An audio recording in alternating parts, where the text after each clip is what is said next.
இந்த இடஒதுக்கீட்டை எதிர்க்கக்கூடிய பாஜகவோடு இருந்து கொண்டு நீங்க இந்த கேள்விகளை முன்வைக்கிறீங்கன்னு மனுஷபுத்திரன் ஒரு கேள்வி வச்சிருந்தாரு. முற்பட்டீங்க அதுல. இல்ல, நாங்க பல தடவை நாங்க முன்னாடியே சொல்லிட்டோம், இடஒதுக்கீடுக்கு எதிராக பாஜக மட்டும் இல்ல, காங்கிரஸும் அப்படிதான் இருந்தாங்க. காங்கிரஸ் ஒன்னும் ஆதரவா இருந்துடல. எப்பவுமே எங்களுடைய பலம் இருக்கும் போதுதான் நாங்க இந்த இடஒதுக்கீடை வென்று எடுத்திருக்கிறோம். உதாரணத்துக்கு அவர் சொல்லும் போது சொன்னாரு, இந்த தமிழ்நாட்டுல நடந்த எல்லா இடஒதுக்கீடுகளுமே திமுகவும் அண்ணா திமுகவும் தான் கொடுத்தது. உண்மைதான், நாங்க வரவேற்கிறோம். ஆட்சி பொறுப்புல அவங்க தான் இருந்தாங்க. ஆனால் தானாக முன் கொடுத்து விடவில்லை, போராட்டங்களை முன்னெடுத்த பிறகுதான் கொடுத்தார்கள். அப்படி அதுல ஒரு வித்தியாசம் இருக்குல்ல. யார் போராட்டம்? இப்ப நாங்க ஜாதி கட்சின்னு பேர் வாங்குறோம்னா இந்த இடஒதுக்கீடுக்காக போராடி தானே ஜாதி கட்சின்ற பேர் வாங்கணும். வேற எதுக்காக பேர் வாங்கணும்? இப்ப நான் அவர் சொன்ன மாதிரி ஒரே ஒரு விஷயம் மட்டும், மரியாதைக்குரிய ஒரு மனுஷபுத்திரன் அவர் சொல்லும் பொழுது மீண்டும் மீண்டும் ஒரு பொய்யை திரும்ப திரும்ப சொல்லி மக்கள் மனசுல திணிக்க பாக்குறாங்க. சட்டமன்றத்துல முதலமைச்சர் அவர்கள் சொல்லும் போது நாங்க தெளிவான விளக்கம் கொடுத்தோம். சாதி ரீதியாக சென்செக்ஸ் பீகார்ல எடுக்கப்பட்டு கொடுக்கப்பட்ட இடஒதுக்கீடுக்கு எந்த பிரச்சனையுமே இல்லை. அங்க ஸ்ட்ரைக் டவுன் பண்ணதுக்கான ஒரே விஷயம் 50% ஸ்லாப் கான்ஸ்டிடியூஷன் ஆஃப் இந்தியா இருக்கு பாருங்க, அதுல கொடுத்துக்கூடிய 50% ஸ்லாபை இவங்க தாண்டாங்க. பீகார் 46% இருந்து 64% ஸ்லாபுக்கு போறதுனால இது ரேரஸ்ட் கேசஸ்ல பண்ண முடியாதுன்னு சொல்லல, ரொம்ப அரிய நேரங்கள்ல அரிய காரணங்கள்ல படுக்கலாம்னு ஜட்ஜ்மெண்ட் தெளிவா கொடுத்திருக்காங்க. சோ இதுக்கும் உங்க சென்செக்ஸ்னால ரெண்டாவது நீங்க 9th ஷெட்யூல் பத்தி பேசுனீங்க. 9th ஷெட்யூல்ன்ற பாதுகாப்பு என்பது நம்மளுடைய 69% இடஒதுக்கீடுக்கான பாதுகாப்பு. நீங்க 69% இருந்து 1% கூடி 70% போனீங்கன்னா தான் அந்த 9th ஷெட்யூலுக்காக ரெவியூ பண்ணக்கூடிய ஜட்ஜ்மெண்ட் இருக்கு பாருங்க, அதுக்கான பிரச்சனை வரும். நீங்க 69% உள்ஒதுக்கீடு எவ்வளவு வேணாலும் கொடுத்துக்கலாம், இது மாநில அரசாங்கத்திற்கு உரிமை இருக்குன்னு உச்ச நீதிமன்றம் இந்த 10.5 ரிசர்வேஷன் கேஸ்ல ரொம்ப தீர்க்கமா தெளிவா கொடுத்திருக்காங்க. இதனால அருந்ததியர் இடஒதுக்கீடு வழக்குகளுக்கும் ஒரு பெரிய பிளஸ் பாயிண்ட் ஆயிருக்கு. ஆனா இது எல்லாம் எங்க அடிப்படும்னா தரவுகள் தான். இப்ப எல்லாத்துக்குமே தரவு, அந்த தரவுகளுக்கு சென்செக்ஸே அதாவது சர்வேயே போதுமானது. இப்ப இடஒதுக்கீடு ஒரே நிமிஷம் நான் சொல்லுங்க, நாங்க எங்களுடைய அதிகாரம் அதுக்கு தேர்தல் ஒரு கூட்டணி வைக்க மாட்டேங்க, நிபந்தனை வைக்க மாட்டேங்கிறீங்க. பாஜக பிரஷர் கொடுங்க சார், ஒரே மேடையில் உட்கார்ந்துருக்கீங்கல்ல, நீங்க கொடுங்க அப்படின்னு கேளுங்க.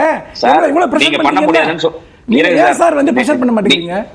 நீங்க வன்னியர்களுக்கு கொடுக்க முடியாதுன்னு நேரடியா சொல்லுங்க. பாஜக கிட்ட நீங்க பாலத்துக்கு பாஜக கிட்ட போடுறீங்க. இவர் பிஜேபி கிட்ட சொல்ல மாட்டான்னு சொல்றாங்க பாருங்க. உங்களுக்கு உரிமை கிடையாது.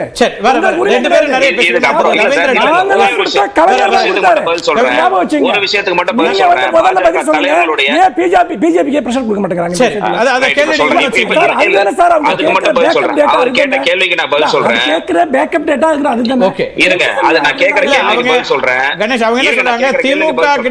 வைக்கக்கூடிய அழுத்தத்தை கூட்டணியில் இருக்கக்கூடிய பாஜகவுக்கு நிபந்தனையா ஏன் வைக்க முடியாதா உங்களுக்கு? அமித்ஷா அவர்கள் நாங்க இடஒதுக்கீடுக்கு எதிரானவர்கள் இல்லைன்னு சொல்றாங்களே. இல்ல சார், சர்வே எடுக்கிறதுக்கு அடுத்த விஷயம் ஏன் அழுத்தம் கொடுக்க மாட்டேங்கிறீங்க சார்? இருங்க, இப்ப நான் பேசும்போது நீங்க பேசும்போது அடுத்து சொல்றேன். 2011ல சாதிவாரி கணக்கெடுப்பு காங்கிரஸ் அரசாங்கம் எடுத்தது. அதுல 1 லட்சம் பிழைகள் இருக்கு சொன்னதே காங்கிரஸ் அரசாங்கம். இந்தியா முழுக்க எடுக்கும் போது இவ்வளவு பிரச்சனைகள் இருக்கிறது. அதுதான் நான் சொல்றேன். அதுக்கு அடுத்ததான் இது ஒட்டுமொத்த இந்தியாவும் எடுக்கும் பொழுது ஏன் காங்கிரஸ் வெளியிடல? காங்கிரஸ் சமூக நீதிக்காக ராகுல் காந்தி 2011ல எடுத்தாங்க. அந்த குரல்ல அமித்ஷா பேசுங்க. ராகுல் காந்தி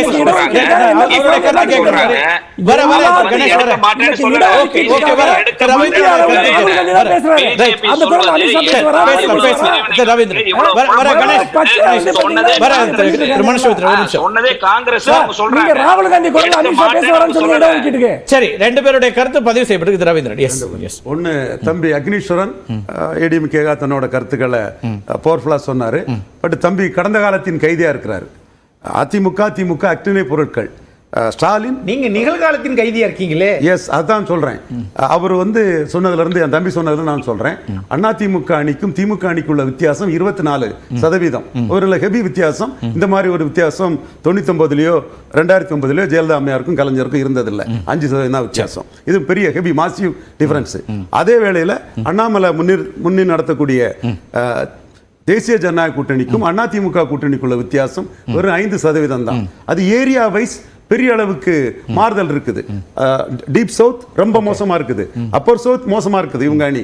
அடுத்து டெல்டா, அடுத்து சிட்டியில மத்திய சென்னை தென் சென்னை, டீப் வெஸ்ட், சரி. கோவை, நீலகிரி, பொள்ளாச்சி இங்க இடத்துலலாம் 2வது இடத்துக்கு இந்த 18% இருக்கக்கூடிய தேசிய ஜனநாயக கூட்டணி வந்திருக்குது. 3வது இடத்துக்கு தான் அதிமுக போயிருக்கு. பட் நிறைய இடங்கள்ல அதிமுக தான் மெஜாரிட்டியா இருக்குது. 272 எடுக்க முடியல, 56 இன்ச்சு. அக்னீஸ்வரன், உங்களை நான் மதிக்கிறேன். நீங்க டிஃபெண்ட் பண்ணி நல்லா பேசுறீங்க. என்ன பேச விட்டா மக்களுக்கு புரியும். தமிழ்நாட்டிலயும் 25 இடம் ஜெயிப்பீங்கன்னு சொன்னீங்களே, 0 தானே வந்துச்சுன்னு கேக்குறாரு. நான் சொல்லல. இல்ல கார்த்திகேயன், நானும் 40 திமுக வரைக்கும் சான்ஸ் தான் உங்க இதுலயே சொன்னேன். உங்ககிட்ட நான் சொல்லி இருக்கேன். இதுக்கான ஆதரவு கருத்துக்களை பாயிண்ட்ஸ் சொல்லக்கூடிய. ஓகே, அது அவர் சொல்றது கரெக்ட். அவர் பிஜேபி அவங்க இதுக்கிறது கரெக்டா, நான் மறுக்க வரல. நான் இன்னைக்குள்ள யதார்த்த நிலைமை அதிமுகவுக்கு முதலிடத்துக்கு 2வது இடத்துக்கு பெரிய கேப் இருக்கு. 2வது இடத்துக்கு 3வது இடத்துக்கும் இடையில ரொம்ப குறுகிய அளவுல தான் அந்த டிஃபரன்ஸ் இருக்கு. 4வது இடத்துலயும் இருக்கவங்களும் 8 இருக்குது. 4வது இடத்துக்குள்ள கேப் 2க்கு 3 உள்ள கேப்பை விட அதிகம். இது 26ல பல அதிசயங்களை உருவாக்கும். பொறுத்திருந்து பாருங்க. ஓகே.